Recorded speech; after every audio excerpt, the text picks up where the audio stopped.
Morning, everybody, and welcome into a new edition of the Patriots Beat podcast here on the Patriots Press Pass and CLNS Media Network. I am Evan Lazar, joined as always by Alex Barth at 98.5. And Alex, the Patriots 0-1 going up against the 0-1 New York Jets. But if I'm the Patriots coaching staff, and I think based off of Bill Belichick's press conference on Wednesday, you could hear a quiet confidence about how familiar he is with the schemes that the Jets are running on both sides of the football. I'm salivating over this matchup a little bit. You got a rookie quarterback with the Jets. You got a depleted secondary on the defensive side of the football that plays a system that you know very, very well in that Seattle-style cover three. This is a game that the Patriots, in my mind, should win going away. Now, there are factors like a rookie quarterback and things like that on the Patriots side of things that maybe will prevent them from winning blowout games like this, like we've been used to seeing in the Brady era. But it definitely feels like, based off of Bill Belichick's comments on Wednesday and then watching Panthers-Jets, if I can figure out what the Jets are doing on both sides of the football, this is going to be an absolute cakewalk for Bill Belichick and Josh McDaniels, right? Like, if I can watch it and figure out, oh, this is 3, this is 4, this is what they're doing on offense, this is how you confuse Zach Wilson. It feels like this should be a walk in the park for Bill. Yeah, it feels like it, right? You know, I know a lot of people have taken flack, and I'm one of these people for kind of, you know, painting this golden light of a loss in week 1. And I still think that's valid. I think that right now it's about, you know, building up kind of this core and getting everybody on the same page and getting these younger players experience. I still believe that's important, that there is some value in that week 1 loss. That all being said, yeah, if they lose to the Jets, you can come at me and tell me I was wrong and that this team's actually inherently flawed, because they should beat this team. We were talking about this off the air the other day, Evan. How many good players do the Jets have? And by good, I mean are in the top half of the league at their position. I count 1. And you might even not be there. I like Quinnen Williams. I think Quinnen Williams is a really good player. I do. Yeah, he is. I think, you know, he's kind of, to me, the picture of what Christian Barmore should be. Both happen to be Alabama guys. But outside of that, Corey Davis is good. He's not good. He's good. He's not a top 15 receiver. Maybe a top 15 number 2 receiver. You know, Mekhi Becton's not bad, but he's not even going to be out there. I still think maybe they have something in Marcus May, but he certainly hasn't shown it. He's not a top 15 safety, certainly not. So, or 16, whatever, halfway. I can't do math. It's too early. But my point is, this is a team that has one good player. Patriots have, you know, if we're going to use that same characteristic, how many good players do the Patriots have? A handful at least, right? I don't know. We could go through the list, but they should beat this team pretty good. Yeah, they should beat this team. And the feeling that I get watching the Jets, hearing about the Jets, reading about the Jets this week is that Zach Wilson, and look, Mac Jones in a lot of ways has already taken over the Patriots locker room and offense and been a very, very a presence, right, for the Patriots as well. But if the feeling is in New York is that Zach Wilson is arguably already their best player, right? Whereas with Mac Jones, he's getting dropped in to a veteran offense with a veteran defense, with a veteran head coach. In New York, this is what we typically see out of first-round quarterbacks, right? You're going to a new regime. You're the number 2 overall pick. You're already arguably a top 3 to 5 player on your roster.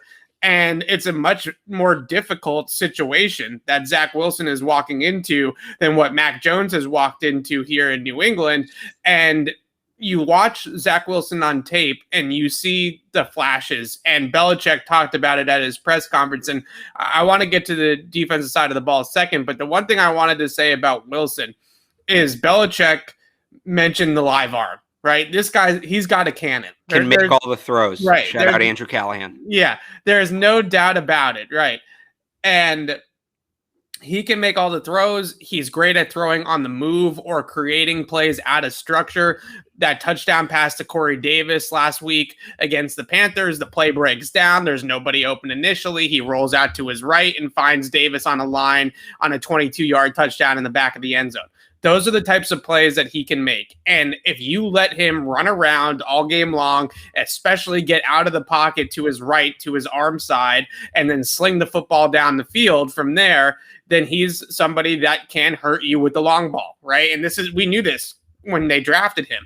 But the issue that I see with Zach Wilson, and I think this is what Bill Belichick was alluding to when he didn't credit him for accuracy and decision-making and processing speed and those types of things, are the dude just is allergic to the layups, right? He hates the layups. Right. He will try to push the football down the field at all costs. And he averaged 10.6 air yards per attempt, right? In that game against Carolina. So that's second in the league only to Russell Wilson. So he is trying to push this football down the field. And so many times in that game against Carolina, you see an open under route or an open slant or an open check down or an open player 8 yards down the field. And there's Zach Wilson rolling out of the pocket to his right and slinging a ball 50 yards down the field instead of just taking what's right in front of him or taking a sack because there's nothing open down the field. And he's trying to hit the big long ball, and he takes a sack. He took 6 of those in the game against Carolina. Yeah, he's not consistent. And I was on with Adam Jones last night, and we all know how he feels about Mac Jones' start. But, he's kind of pressing me. Well, what's the difference between Mac and Zach Wilson? Zach Wilson had a bad turnover. Mac came very close to having a bad turnover on that first play. Zach Wilson lost. Mac lost. The difference is, and this is why I don't buy Zach Wilson, what he does isn't consistent. It's not sustainable. Mac completed, 74% of his passes, right? Zach Wilson completed 54%. Right. And you mentioned the layups. He's just, eventually teams are going to learn to just sit back, take away everything deep, and force him to nickel and dime his way down the field. I'll go back to a comp I've been making since the draft, Evan. He reminds me of Johnny Manziel, Zachy football down there in New York, where he's going to run around a dipsy-do and look at him like sprint away from defensive linemen he's twice as fast as, you know, and not set his feet and still throw the ball 50 yards, and that's all great. 3-step drop, quick slant, timing pattern. He can't do it. And the NFL's built on that. You can survive. You can survive. I almost swore. You could survive on that Mickey Mouse crap in college, especially at BYU. Let's not forget he lost to Coastal. Okay. Yeah. You could survive on that Mickey Mouse crap in college. You can't survive on that Mickey Mouse crap in the NFL unless you're Patrick Mahomes, who he's not Patrick Mahomes. And even Mahomes can hit the 3-step boom slant. That's what, when he went to that second year and he really elevated, that's what he added. So you can do all that, dipsy-do BS. But you better be able to supplement it with just textbook fundamentals. That's what Zach Wilson can't do.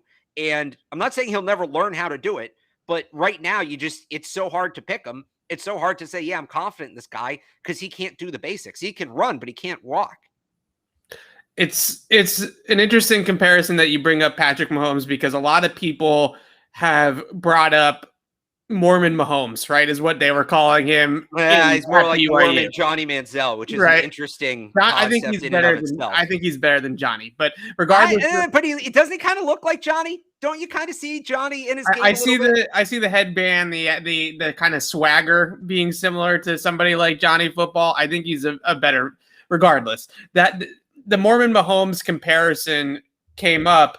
And you'll see it on Sunday, or if you watch the game a little bit against Carolina to study up on the Jets, he's got an absolute cannon, right? He can throw the ball a mile.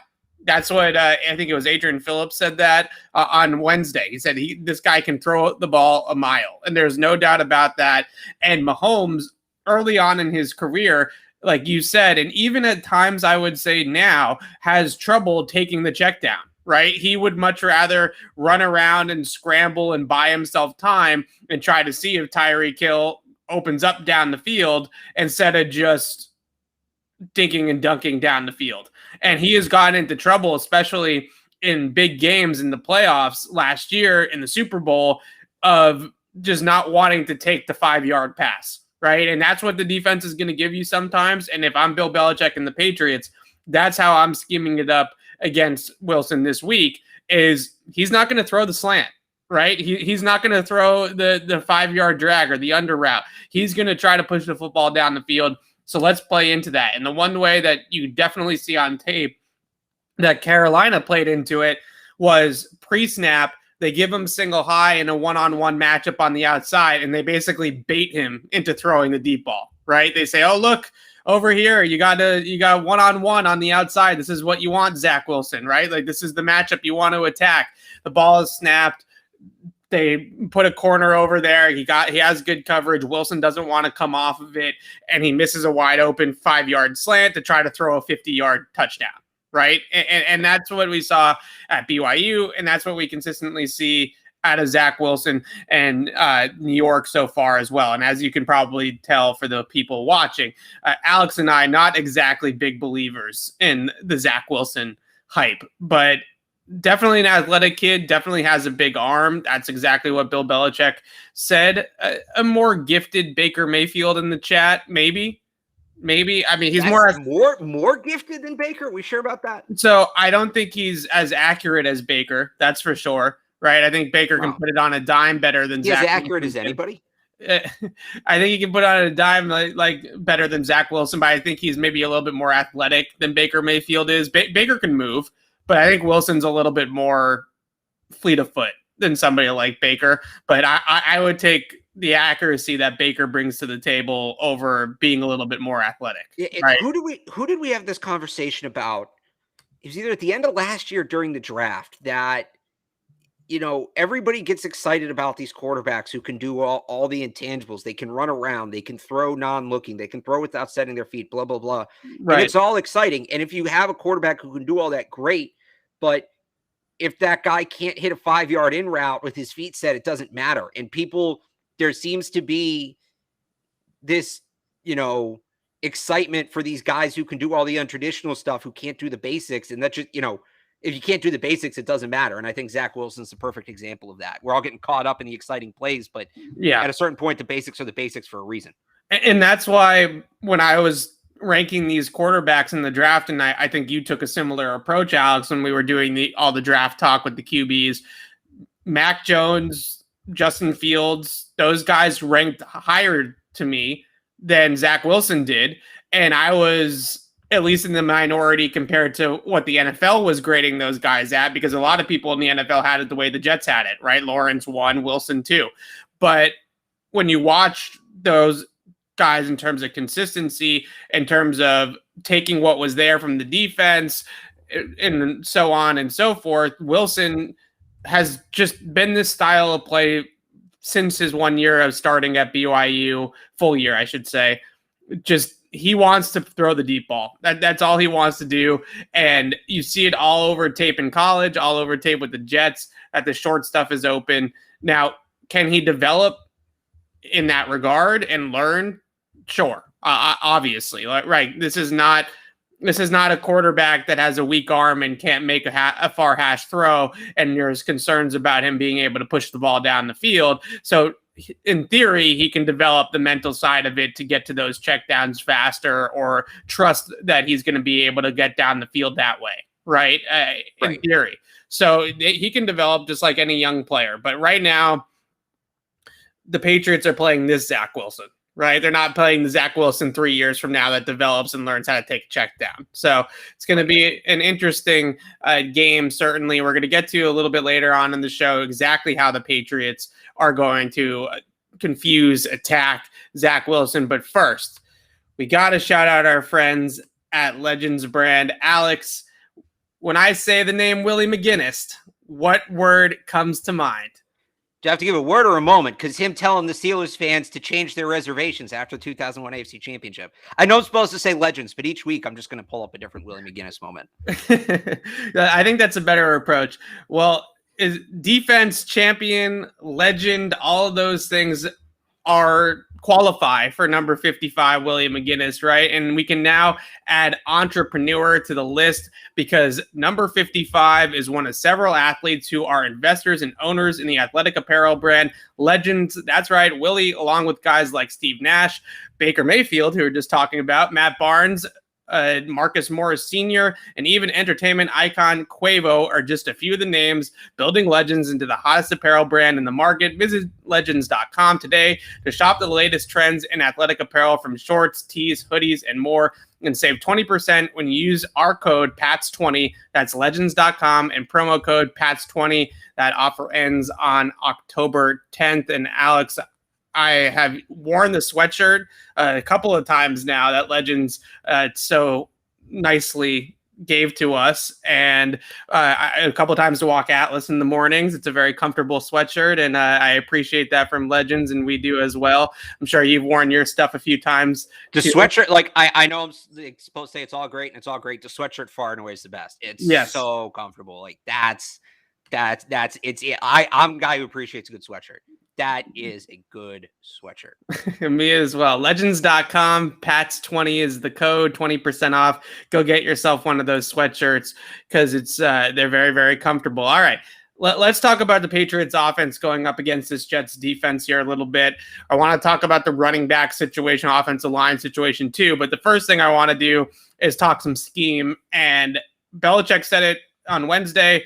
This is a Seattle-style cover 3 system that the New York Jets are running. Robert Saleh basically taking the defense he ran in San Francisco, bringing it to the East Coast and dropping it in the Meadowlands, right? It's the same exact system that they've seen in Seattle over the years, with San Francisco over the years, and a lot of other teams that have tried to emulate this Seattle 3 defense. Now, the problem that I see for the Jets is one of the reasons why the Legion of Boom was able to execute such a simple system was because they were the Legion of Boom, right? They had Richard Sherman, they had Earl Thomas, they had Cam Chancellor, they had real playmakers in the back end. This is not a complex system.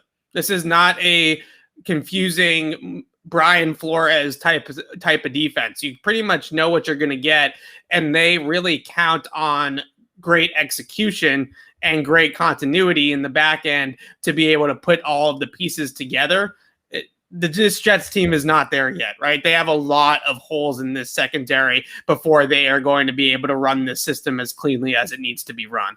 I mean, this is an extreme rebuild. I was talking to Nicole Yang of the Boston Globe about this the other day, and we kind of almost looked at it like where the Celtics were a few years back, where they were so bad that they were able to get a top, whatever it was, 3 pick, and then still get another one the next year, because they were just the Jets are so far away. They really had to tear the thing down from the beginning, even with all their high picks. They just still don't have the talent. They didn't choose to sign anybody in free agency, which was an interesting decision. Oh, I guess they did. Corey Davis is okay. Well, they signed people. They signed people at other positions. They didn't sign a corner or a top safety. They didn't re-sign Marcus May, who's a solid player for them in the back end, probably their best defensive back. But he's a center fielder, right? He's not somebody that's going to come down and play aggressive coverage. So what my point was, because I know we were just talking about the defense, right? Is that it's not like they had an offseason where they could say, all right, it's time to improve the secondary. All right, it's time to improve the linebacker. All right, it's time to improve the receiver. Right. They couldn't fix it all at once. So they seem to focus on the wide receiver. They did the offensive line last year. They did the skill positions this year. And then Carl Lawson, it's almost like they're making their way. If you picture just visualize like 2-4 like offense and defense lined up against each other. They started at the back and shotgun with the quarterback. They're making their way forward. They're now at the line of scrimmage. So now they're going to go up and start doing the defensive line. Like, it feels like that's how they're doing it. So in case the secondary is going to be last, but yeah, they had a bad secondary last year and they just didn't have the resources to add to it this year. Yeah. And assuming that they're going to probably have another top 10 pick in next year's draft, I think is probably pretty safe. And if I'm there, was it Joe Douglas, right? And Robert Saleh investing in the secondary, especially trying to get a number 1 corner, Derek Stingley, LSU, has to be their top priority, right? And I if I'm a Jets fan, what I'm concerned about is that this brass is going to be so caught up in making Zach Wilson work that they're going to draft Chris Olave, a receiver, yes. And even though they paid Corey Davis and drafted Elijah Moore 34th overall, that was one of the top picks of the second round, I still feel like they're going to go back to the well one more time. Yes. The old wide receiver. The old early 2000s Detroit Lions strategy. Top 2 pick, wide receiver. Next year, top 2 pick. What do we need? Wide receiver. One more time, wide receiver. Granted, they got Calvin Johnson, but 1 for 3 when you're picking the top 5 3 years in a row, that's tough. Yeah. So the Jets seem like a team that, again, are going to be so focused on making Zach Wilson work that they are going to draft another offensive skill player to help Zach Wilson out and forget about this secondary. But I want to please let them draft Bijan Robinson. Sorry, continue. I want to pull up this play. It's a running back, by the way, because this is the Seattle style cover 3 system that everybody talks about, right? And this is what Bill Belichick was talking about on Wednesday. So this is typical spot drop cover 3 for the most part. You have the 3 deep players here. You're going to have 4 guys underneath the defense there. But the player that I want to circle is this linebacker right here. That's the weak hook player, and that's the player that in this system gets attacked all the time. And we hear about this on broadcasts and stuff like that as well. And that is this number 2 receiver from the strong side of the formation to the weak side of the formation, running some sort of deep over, right? Can I just cut in real quick? Yeah. So you talk about, and maybe you're going to get to this, but you talk about that linebacker in that set, it gets attacked a lot. That is, I believe, correct me if I'm wrong, that's Bobby Wagner in the Seattle team. That would be Bobby Wagner. So, in San Francisco, that would be Fred Warner, who's obviously a heck of a football player as well. I love Fred Warner. I'm a big Fred Warner guy. The Jets don't have Bobby Wagner, Fred Warner. No. So the name of the player that the Jets are using in this spot is Del'Shawn Phillips, who I had not heard of until I pulled up our lad's depth chart. Can you spell that so I can Google it? Del, D-E-L hyphen or whatever what's that thing called? Apostrophe, whatever. Comma. Yeah. S-H-A-N-W. I got him. I got him. Yes. No. So what they're going to do, and this is why I think the Patriots are going to see this play and really like it, is the Panthers are under center 12 personnel right now, right? This is a tight end here, and this is a tight end there. So what this tight end is going to do is he is going to run a deep over, and he is going to get into a foot race with Mr. Del'Shawn Phillips, right? Now, on the one hand, the deep player, the shot play that you can produce out of this look is getting Jonnu Smith or Nelson Aguilar or somebody that can run against a weak side linebacker in basically match coverage, right? And if you go back, Alex, to the national championship game, okay, I should have pulled this play up too to show the comparison. Mac Jones hit this exact play for a touchdown to Devonta Smith against Ohio State in the national championship game. Cover 3 Mabel, backside over route, exact same play. So on this play, what I want to show you is actually what it presents underneath the defense because of the fact that Del'Shawn Phillips has to match this over route by the tight end. So as we roll the play, you see there comes the tight end crosser, right? Here he comes. He's crossing over the field. And here's Del'Shawn Phillips. He's going to have to match this in this system. That's his job, is to match number 2 or number 3 vertical from the strong side. So he matches that, and then look at all of this space underneath the defense here for Christian McCaffrey. So they have 2 choices if you're the Jets. If the Patriots flood this zone, which is what they do here, this weak hook zone, they can either carry the vertical route and make sure they don't give up the big play and give up the underneath stuff, or vice versa, right? You can't be in both places at once. So in this play, they are able to match the over route by the tight end. They're able to take away the big play, but look at how many yards Christian McCaffrey is going to gain on this play underneath the defense, right? I mean, that's I think a 14 or a 15-yard gain. So that is the matchup, right? That's the way that you can attack this Seattle-style cover 3. And I am sure that the Patriots are looking at this tape from Carolina and are saying, we need to get Nelson Aguilar or Jonnu Smith in that number 2 spot and have him run that exact same route. And hopefully one of those guys beats Del'Shawn Phillips in that foot race for a big play. And if he doesn't, then we're just going to check it down to Damian Harris and James White all game and gain 11 yards on checkdowns because that weak hook player is out of position, right? So that's a Seattle-style cover 3. To be honest with you, I am shocked that a lot of these teams continue to run this system because the book is out on the system. And the only way that you're going to be able to run it at a high level is if you have the personnel that Seattle or San Francisco had in their Super Bowl run, right? You just can't That's why I brought up Bobby Wagner earlier. Yeah, you just can't. You can't make this system work without really good talent in the back end, in that back seven. And if you don't have it, there's a lot of open holes and a lot of opportunities for the Patriots in this game. Do you want that touchdown? I found it. Okay. The national championship one. Is this it? This is it. So okay. This is the same coverage, right? So right. I forget who's this linebacker. It's 32. It's not my boy Pete Warner. It's their other. It was began with a B. I'll find it. Just keep talking. Yeah, he was also in the draft this year. So here's Devonta Smith, number 3, right in the slot Tough right Borland. here. Right, yeah, tough Borland. Yes, here's Devonta Smith. Yeah, tough Borland in the foot race with Devonta Smith. It turned out exactly. So as you roll this play, you're going to see that tough Borland is going to have to match Devonta Smith vertical in this cover 3 scheme.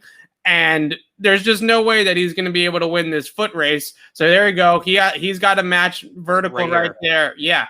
And Devonta Smith just runs right by him. And Mac puts it on him for a 50, 60-yard touchdown. So that's the matchup, right? That's the play that the Patriots are going to try to run, I'm sure. And like I said, whether Nelson Aguilar burns Delshon Phillips just like Devonta Smith did there with tough Borland, or they get that underneath check down to the running back, either way, it's going to be an easy read for Mac Jones, and they're going to be able to pick up some good yardage on it.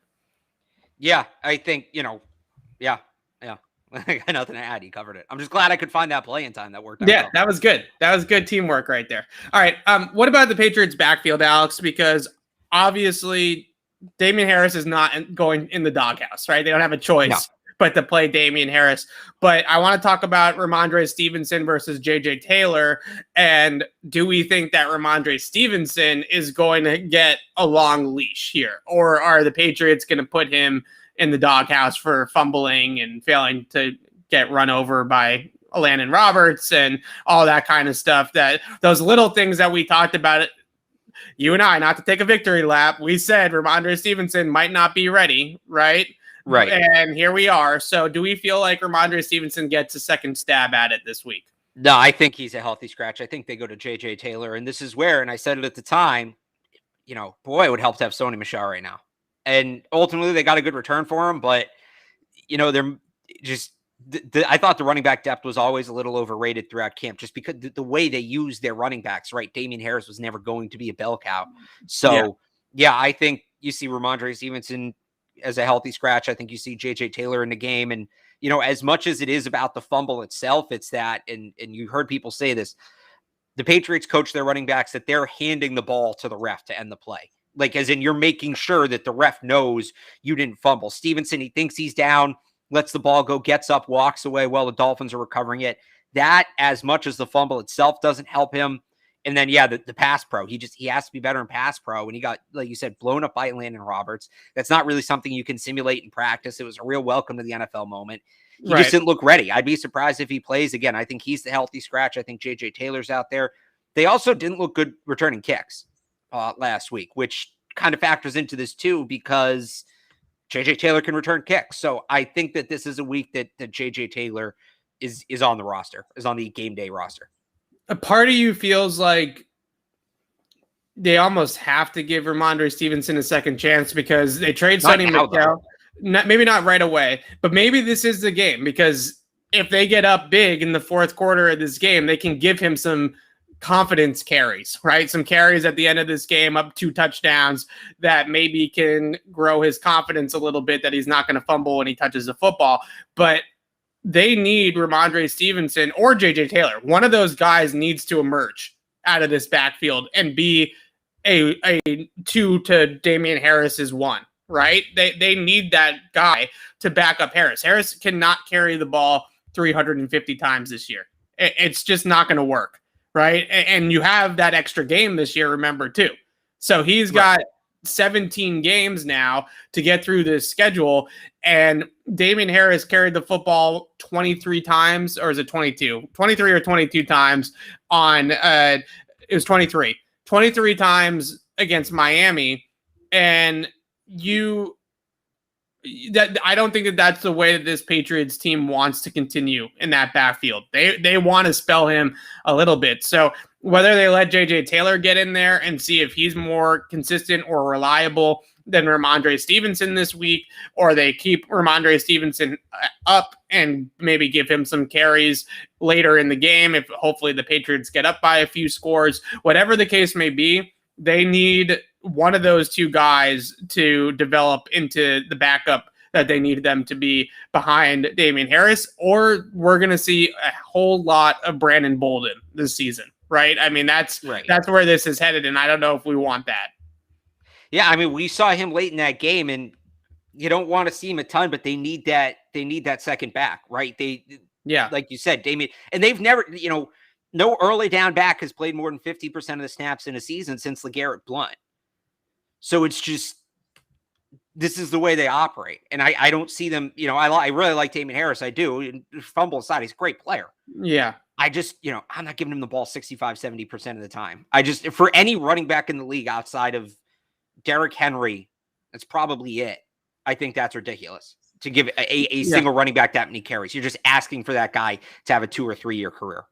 Yeah, and you're just asking for that guy to have some mistakes, right? I mean, it's just it's a large sample size. We already saw him fumble once, and I think that there was something to it at the end of that game against Miami. He did seem a little bit gassed, right? And then on his very last carry is the fumble. So it's going to be really interesting to see what they do with these two running backs, Ramondre and JJ Taylor. And if Ramondre was up last week and didn't play particularly well, so now you bring JJ up this week and see if he's better, or you give Ramondre a longer leash. I mean, they have to, one of these guys has to work out for them this year. It's that simple. You're on the school of thought that JJ Taylor is going to get the nod this week and he's going to get a chance to show what he can do. And if not, who's left in free agency? The Ravens signed everybody. Yeah. So they kind of are. Their depth was fine when they made the Sony trade, assuming that everybody stayed healthy and played. Right. If Ramondre's not going to be an option, it gets tougher. Yeah.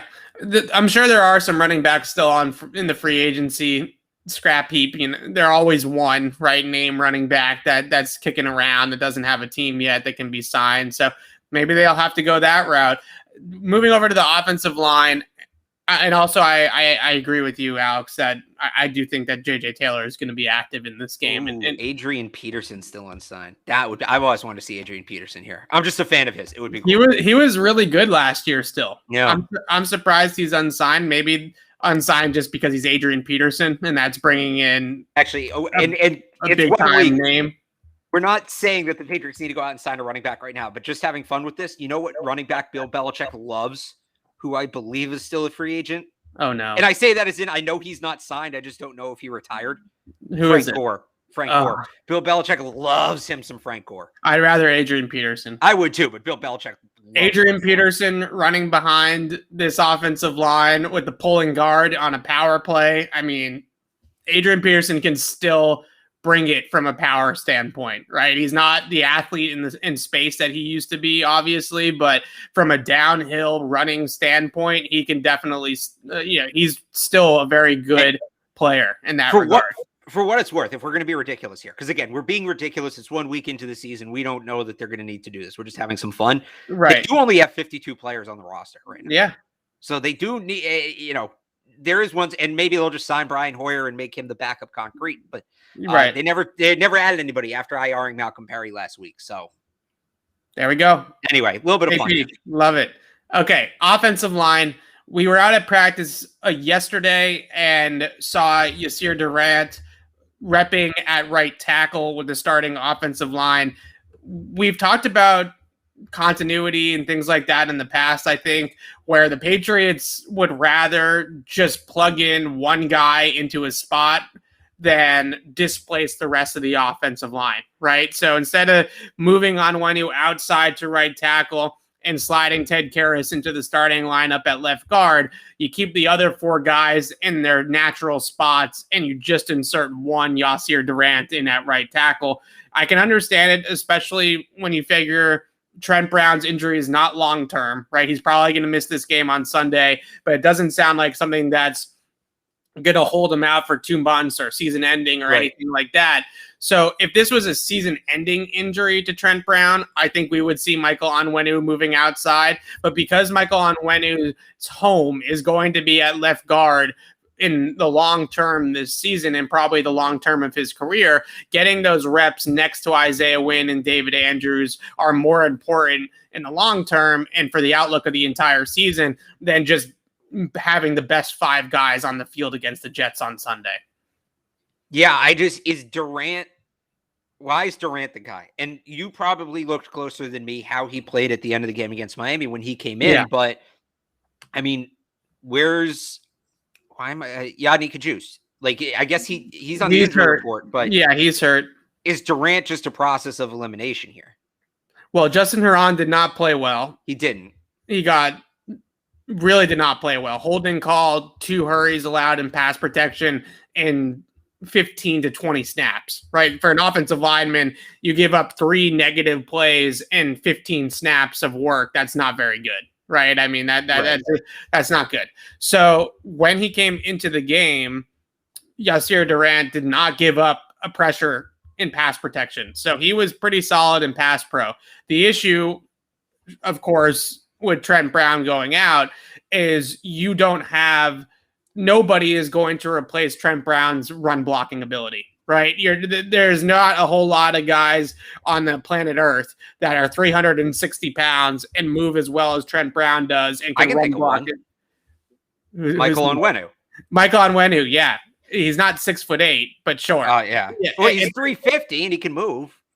Michael Onwenu. So the Patriots have 2 of maybe the 10 guys on planet Earth that can move well at that size, right? So replacing Trent Brown's power in the run game and power at the point of attack as a run blocker was going to be impossible. So Yasir Durant does not bring that element of it to the table, which definitely was a factor later in that game. They weren't able to run the ball with much effectiveness compared to what they did early when Trent Brown was out there. So that's definitely a factor. But in terms of pass pro, he was pretty clean. And most of the issues that the Patriots had once they put Durant in the lineup in pass pro were actually on the left side. It was between Onwenu and Wynn, passing off stunts and things like that. That became a problem. So I think Durant was fine. But again, they're going to have to run power the other way, right? They wanted to run power with Shaq Mason and Trent Brown on the double team and Michael Onwenu pulling through, right? That's the way that they wanted to run their power and counter schemes. Now you're probably going to have to double team with Wynn and Onwenu and pull Mason through the other direction, because I don't think Yasir Durant is going to be somebody that's going to push a lot of guys off the line of scrimmage. At least not right now. He's a rookie. So once you get him into that NFL strength and conditioning program, it might change in a couple of years. I'm looking at this right now. 6'6", 330. He is in his second year. He did play a little for the Chiefs last year. So he should be able to bully a little bit. 6'6", 330 is not small. It's not Trent Brown. It's not small. It's just not. I didn't see the play strength from him at a high level. And maybe that is just your eyes going from the drop off of Trent Brown to anybody else, right? I mean, especially with what we saw in that first run, Damon Harris's 35-yard run, Shaq Mason and Trent Brown. That was just all beef. Yeah, just turn their 2 guys out immediately, and it's a huge hole for Damian Harris. It's hard to replicate that. But Durant, I thought, was solid, and if this is a 1 to 2 week injury for Trent Brown, I think that they can get away with Durant and maybe even Justin Herron. Maybe those 2 guys. Remember, was it last year, the beginning of the year, that Illuminor and Onwenu split duties to a degree at right tackle? I could see that happening with Herron and Durant to keep both those guys fresh and not put too much on either one of their plates. Well, I mean, just thinking about it here, you mentioned that first run. That was... They put both tight ends on that side, like in line, and ran behind that. Did they go back to that look? I don't remember seeing them run that again. If they did, they didn't do it a ton. Maybe they go back to that to make up for it. And just, I think the Jets lack talent enough where you can almost kind of telegraph that and say, all right, We got Shaq Mason. We got our 330-pound right tackle. We got 2 tight ends over here. We're running behind them, try and stop it. I almost feel like that's the way to go. Because even if the Jets know that's coming, unless they, bump Quinn Wilson out where he's on the outside shoulder of the guard, I don't know that they have the personnel to stop that. Yeah. I mean, that's really the only place that they have to avoid running the football is right at Quinnen Williams, right? I mean, everywhere else it seems pretty vulnerable for the Jets. I hope that they don't try to just run smash mouths because there should be plays in the passing game that will. I'm not saying that that's the only play they have to run, but I'm saying like that. I think in week 1 against Miami, they fell a little bit into a trap of, we have these 2 tight ends that can block. We're going to put these 2 guys out at the end of the line and just run behind a 4-man wall, right? And that in theory makes sense because you have 4 guys wide there that you can create a wall with, meaning 4 from center, right? So you have Onwenu, Wynn, Jonnu, Hunter Henry, let's say, or on the other side, Mason, Brown, Jonnu, Hunter Henry. And that is that 4-man wall can be very effective, but it didn't move the Dolphins front, especially after Trent Brown left the game, in the way that they necessarily thought it would. Now, just really quickly, they ran the ball 27 times on first and second down, and they ran 16 third downs in that game against Miami. If I'm the Patriots, you cannot get into third down 16 times. I don't care what defense you're going up against in the NFL. That's just not if you're in third down 16 times, it's because you're not a good first and second down offense, right? That's a first and second down problem. That's not a third down problem, and that also comes to the play calling and the lack of aggressiveness to a degree from Josh McDaniels. So they need to be more aggressive on offense, and that doesn't necessarily mean that they can't run the football, but they definitely need to be more aggressive on offense. Well, it's interesting, and I feel like this applied to both sides of the ball. They were really good on third downs against Miami. 11 of 16 on offense. Miami was 4 of 11. They struggled on first and second downs. Defensively, that first drive Miami went on, they didn't face a third down. They faced 1 third down.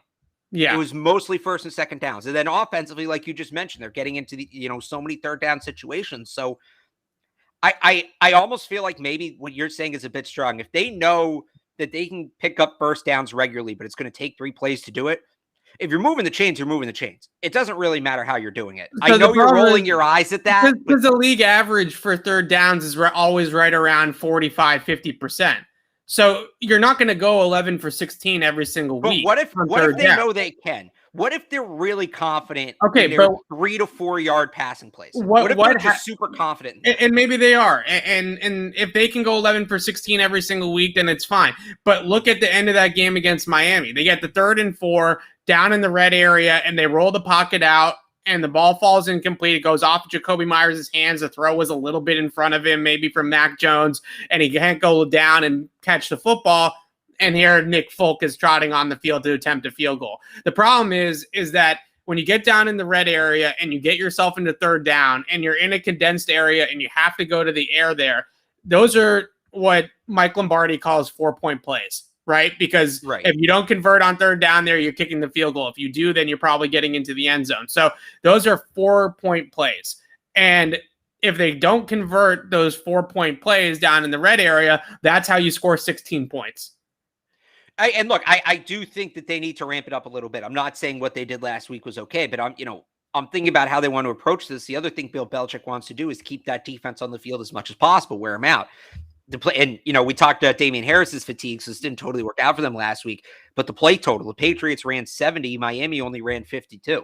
Yeah. That's something Bill Belichick looks at and sees as a positive. So I think they're very okay. And again, I'm not necessarily saying it's right or wrong. Gross. But I think they're very okay going on these, 12, 13, 14, 15 play drives that take 8 minutes off the clock and just 3 yards here, 4 yards here, 3 yards here, 5 yards there. I think that they see that being the ideal offense for a rookie quarterback. And I think we're going to see a lot of it this year. I really Am I wrong? Am I wrong?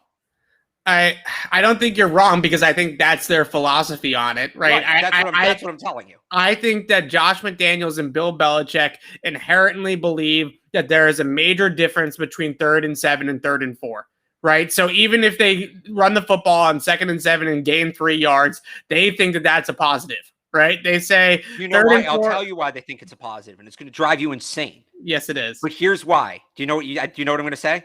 I hope no, but I'm bracing myself. Okay, 3rd and 7. On 3rd and 7, you have to throw the ball. On 3rd and 3, 3rd and 4, the runs may be still there and the defense has to respect it. I think that's why. Because they would rather take a 3rd and 3 where they have their whole playbook versus a 3rd and 7 where they have to throw. That I think is why they have that philosophy. And I know it's going to drive you nuts because it just implies we're running the football. It drives me nuts because look, I'm not sitting here. This is not some indictment on the Patriots drafting or ability to find skill players or any of these big overarching themes. This is a situational play calling issue that I have with this team and the conservativeness with this team.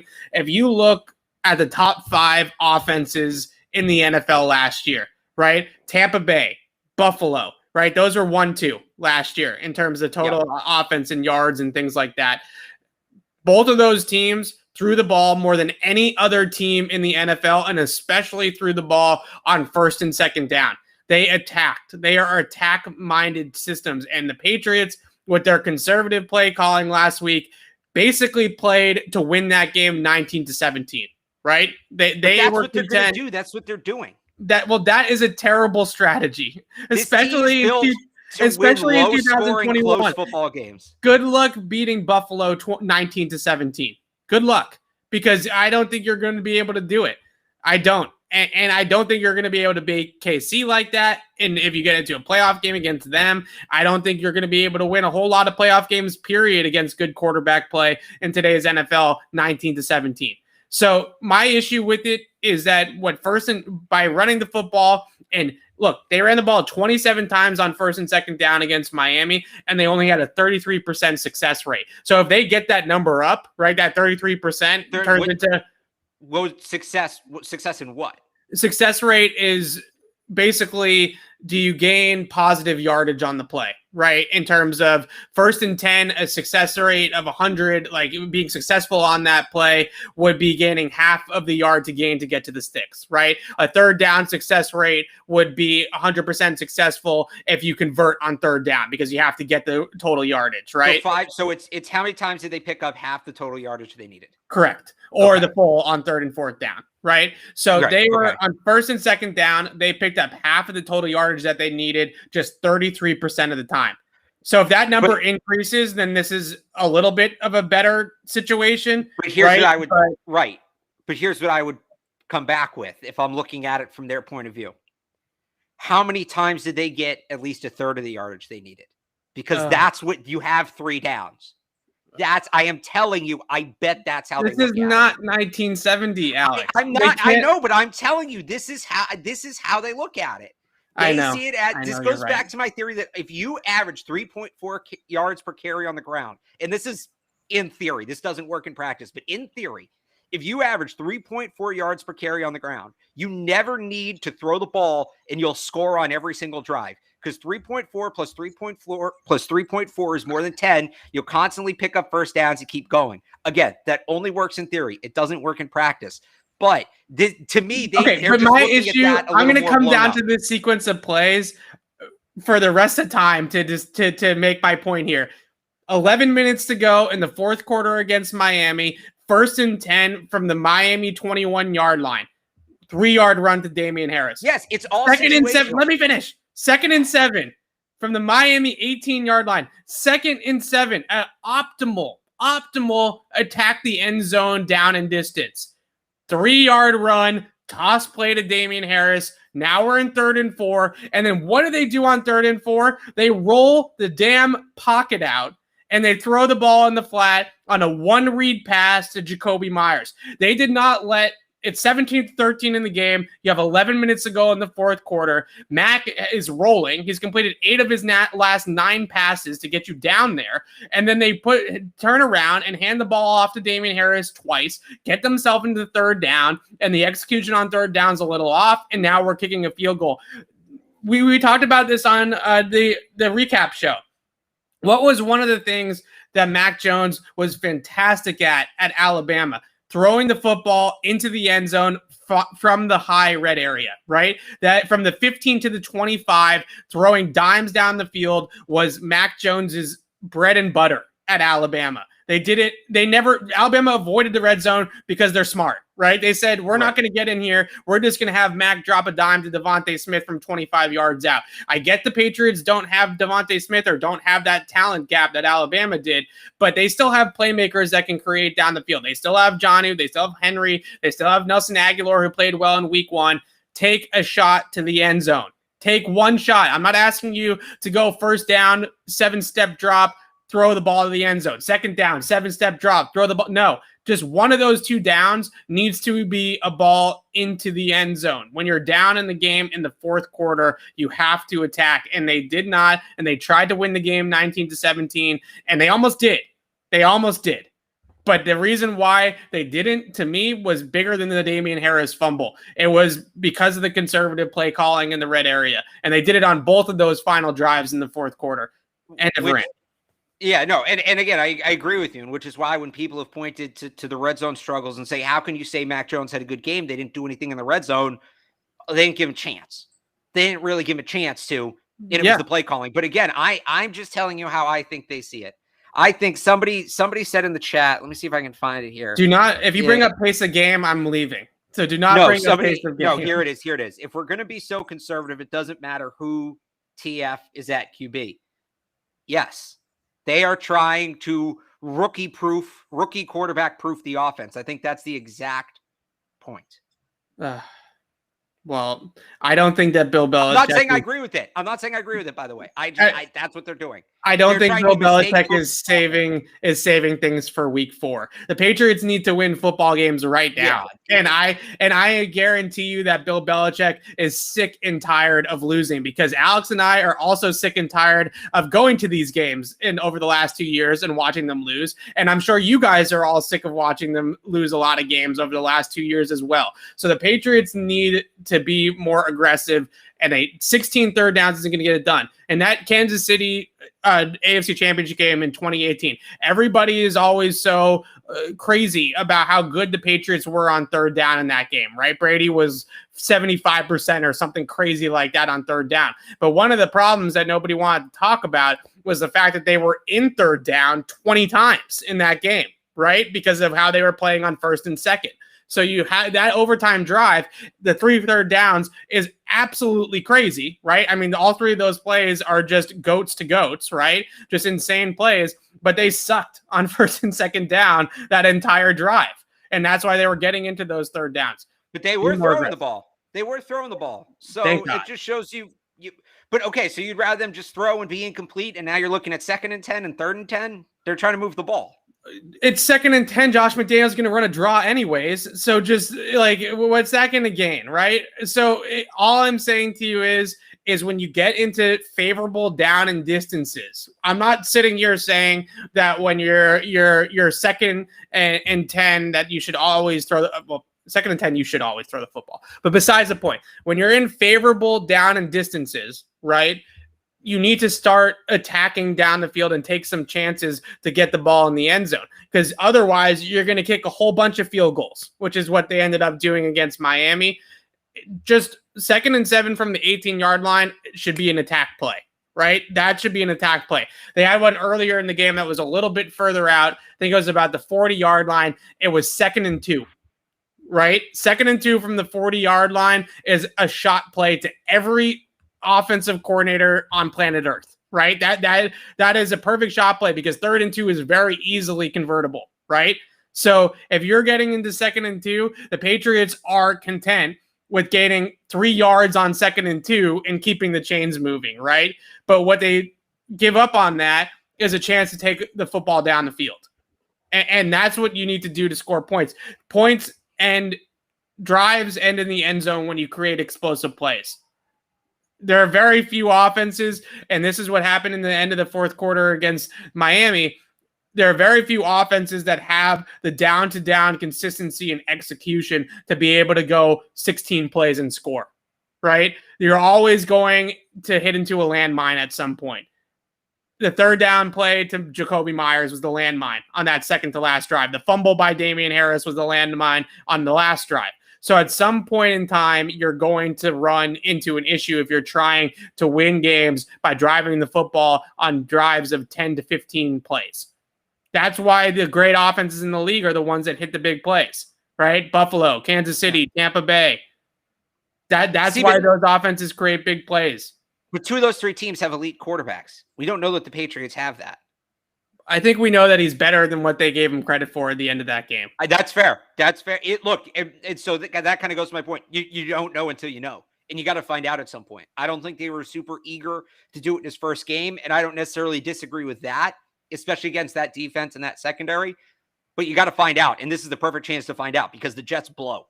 So open it up and really see what he can do because you're not going to get a more preseason type of environment than you do against the New York Jets.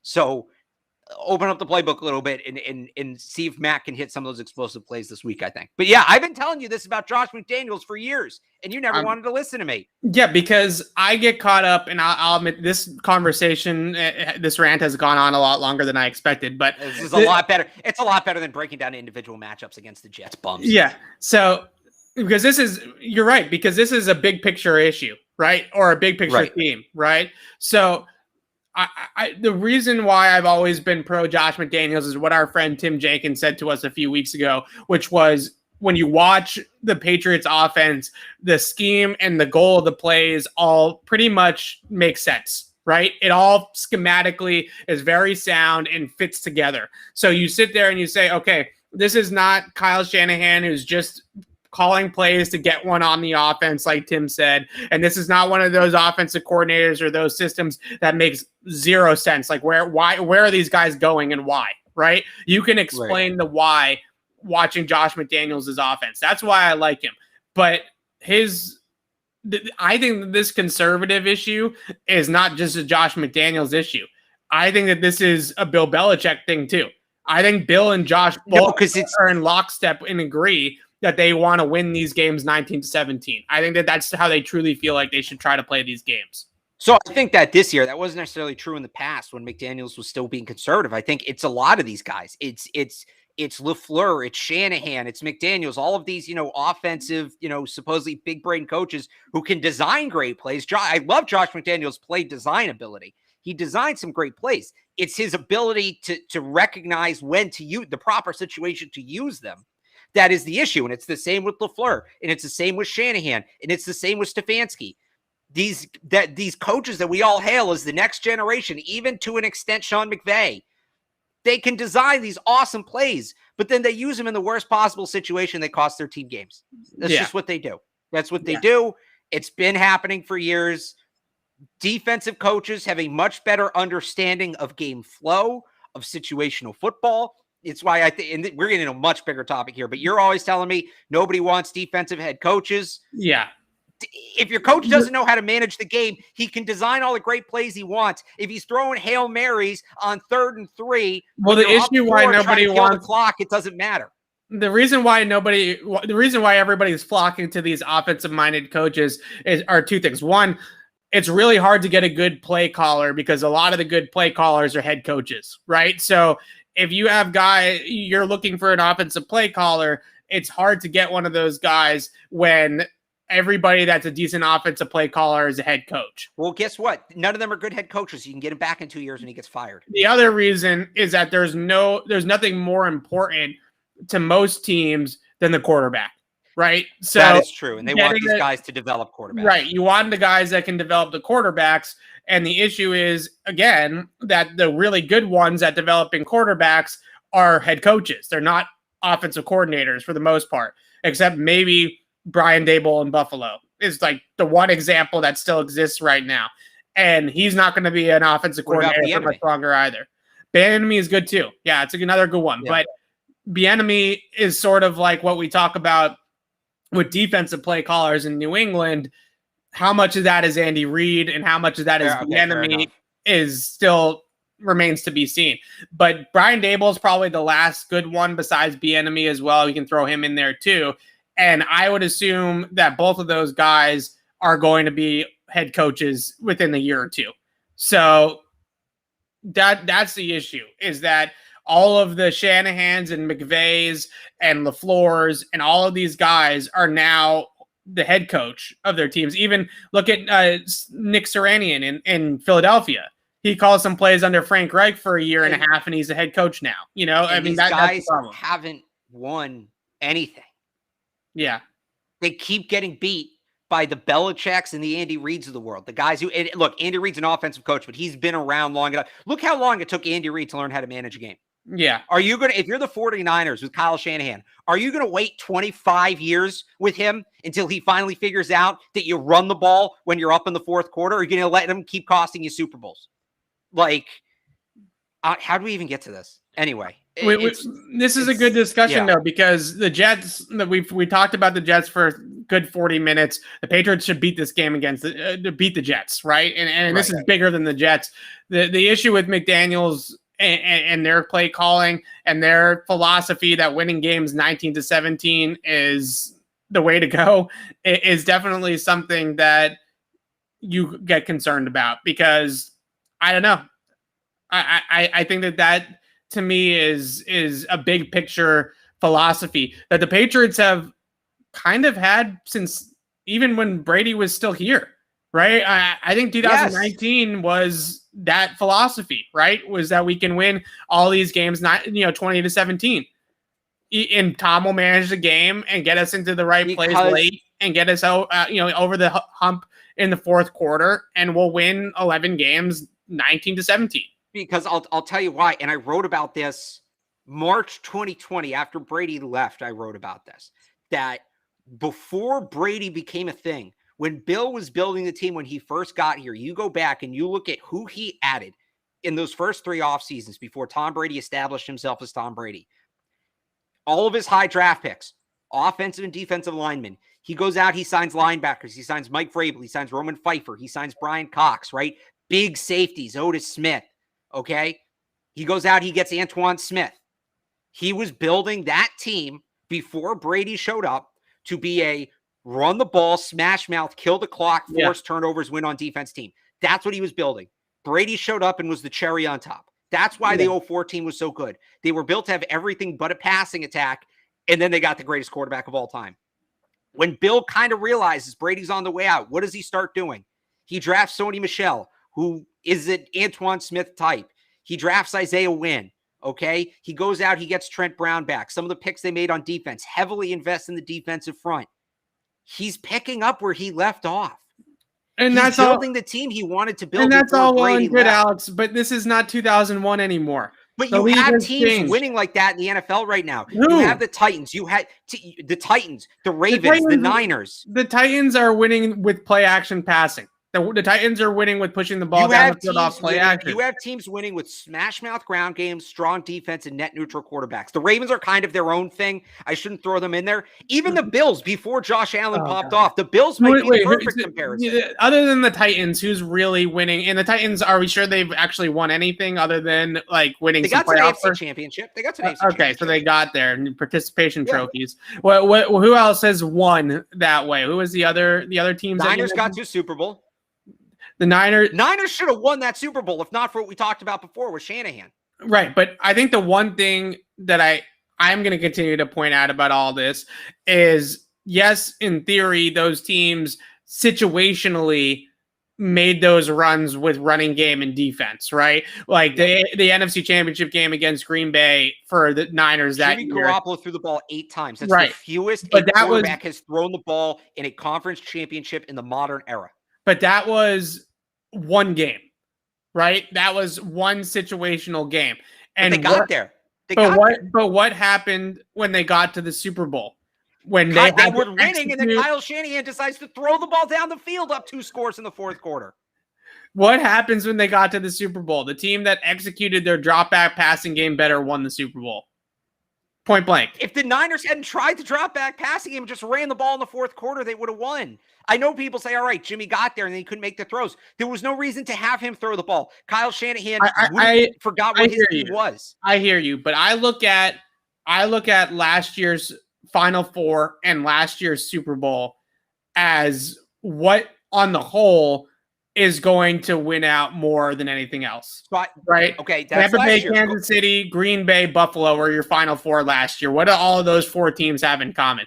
Have a quarterback. 3 of those 4 teams threw the ball were the top 3 teams in pass attempts last year. But okay, that's 1 year. Go back the year before. You have the Niners. You have the Titans. The Ravens didn't get to the Final Four, but they got deep. I'm not saying that you can't win like that. I'm just saying on the whole, you don't win like that as much in today's NFL than what you did 20 years ago. So here's what the Patriots have that those other teams I named don't. They have Bill Belichick. They have a coach who will accept that identity and actually put the team in position to win in that way. They don't have Kyle Shanahan. Hey, we're up 2 scores late in the game. Let's start throwing Hail Marys and not kill the clock. If the Niners have a coach who accepts their running identity, they win that Super Bowl. Fair enough, I guess. Look, I don't believe it's hard to buy into this kind of philosophy in 2000. I know it's hard.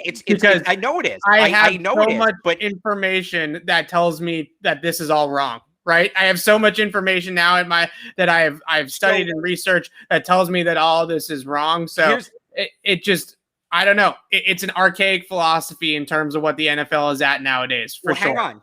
So here's the thing: the NFL, as we know, is constantly evolving, right?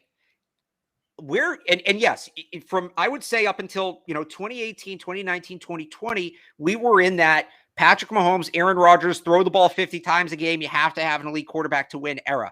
I actually think that era is coming to a close here. And I think you're seeing teams go back to a more balanced. Here's what I think teams are realizing. If you can get Patrick Mahomes, awesome, great. That offense totally works. That's fantastic. But I think teams are realizing that for every Patrick Mahomes, you're going to get 10 or 15 Jake Lockers. You're going to get 10 or 15 Zach Wilsons, right, et cetera. And it's more efficient if you have a shot at that quarterback, go get him. If you're really rolling the dice, it's more efficient to build your offensive line, build your defense, get a net neutral quarterback, and try to win that way because it's just easier to do. Who went and here's I'll give you an example of this. The Detroit Lions, and say what you will about the Detroit Lions, but the Detroit Lions took a potential franchise left tackle. Your example is the Detroit Lions right now. And you know what? They're not the only team that did it. They're not the only team that needed a quarterback with Justin Fields and Mac Jones on the board and took either a tackle or a corner or another one of those positions that's difficult to get, but you can build a side of the ball around. Because they're now realizing the chances of a J.C. Horn or a Penei Sewell hitting their ceiling are higher than the chances of a Mac Jones or a Justin Fields hitting their ceiling. And they're just going to try to get good players. And I think as teams realize that, we're going to move out of this era where every team is throwing the ball 50 times a game. I think the Ravens and the Titans initiated it because you're seeing those teams win without throwing the ball a ton. And I think other teams are going to start to follow suit. I think that from you better if you're going to do that. I think that era is coming to a close here. I think it is. I think we're seeing the next era of NFL football. If you are going to be the Ravens or the Titans, then you better get yourself a Derrick Henry or a Lamar Jackson because the way the Patriots ran the football in Week 1, playing that kind of style of offense is not going to cut it. And look, I don't know that they don't have. I keep mentioning the Niners and the Titans. They don't have Kittle. They don't have Henry. You're right. Right. I kind of hope that Hunter Henry maybe or Jonnu Smith turns into that player, I think is the goal. But you're right. They're not totally there yet. But what I'm saying is I think that this, we're entering here a new era of NFL football. I think the NFL philosophy is transitioning it's just really hard before our eyes. It sounds archaic to you, but I think it's actually on the right. I think it's actually on it's all cyclical. Things come out of style, they come back into style, right? Short shorts. Look at short shorts. Nobody was wearing short shorts for 40 years there. And now all of a sudden I can't get a pair of shorts that go below my knees, even though they're more comfortable. This is just what happens with styles. They come, it's fads. They come in and out. We got to sign up. We got to jump soon, but this is a really good conversation. Okay, but let me end it on this. The issue that I have with this philosophy, with the way that the Patriots have built, if the Patriots had drafted Justin Fields, I would have said to you, okay, fine. Run the football 40 times and let Justin Fields' legs be a factor and all this kind of stuff. You have a quarterback in Mac Jones who is a traditional pocket passer. He is not a factor in the run game, right? You are playing 10 on 11 in the run game. And to be a good running team playing 10 on 11, there you have to be dominant dominant run blocking like San Francisco was a couple years ago, or what Tennessee has been with Derrick Henry, or what Cleveland has been with Nick Chubb, right? You have to have a dominant O-line and a really, really good running back. Maybe the Patriots can have that, and maybe they do have that, and on paper it feels like they're going there. But at the same time, without that quarterback being a factor in the run game, it's a lot harder to be able to do that, right? To be able to be a dominant run team like you have to be to play this kind of style of football. If you're going to play this kind of style of football, then you have to be historically good as a rushing team to win the Super Bowl like this. It's not 20 years ago where you could be, a top 5 rushing team and just a kind of an average rushing team in the grand scheme of the NFL history books and win on that kind of style. Nowadays, if you're going to make a Super Bowl and win a Super Bowl being a run first, lean on the run game team, then you definitely need to be dominant. And on top of needing to be dominant, you need a quarterback that can probably run a little bit too. It's really hard to do it without a mobile QB. I agree with all up until that last part. I think you need creative ways to run, and they have that in guys like Jonnu Smith. The rest of what you said, I think that's what Bill's trying to set up. You go out, you trade for Trent Brown, you franchise tag Isaiah Wynn, even going back a year or two. You draft a guy like Michael Onwenu. I mean, those are decisions that are maybe less win, but, Trent Brown and Michael Onwenu, those are decisions that are made with the idea in mind that, hey, we're going to come out, we're going to be dominant running the football. Like and the other thing you forgot there, you need a dominant defense, which they do have. The defense is ultimately, you can't do this without a defense. Yeah. You can't, because even if you're great at running the ball, you're not going to score at the clip other teams can if they throw it. So you have to have a dominant defense. Yeah. And that's what the Patriots have. So again, they're not perfectly set up for this. I'm not saying that they're the picture of this new NFL identity that I'm saying exists. They're not the perfect picture of it. The 2019 49ers really were. But it just seems to be the path that they're on. So if that's the path that they're on, that's the path that they're on. And Alex and I will be back next week to break down Patriots Jets. We will see if the Patriots open up their passing game a little bit more against the Jets secondary. Definitely will give up some big plays if they do. And we'll continue this conversation next week and break down if Josh McDaniels is listening to me or listening to Alex. I think he's listening to Alex, and I know that he's listening to Alex. I just have to come to terms with it. But we'll be back next week to recap Patriots Jets and start to look ahead to the New Orleans Saints as well. Thanks so much for watching, guys, and please subscribe to our YouTube channel, Patriots Press Pass, for this podcast and more videos of the like, and we will see you next week. For Alex Barth, I'm Evan Lazar. Thanks for watching, everybody.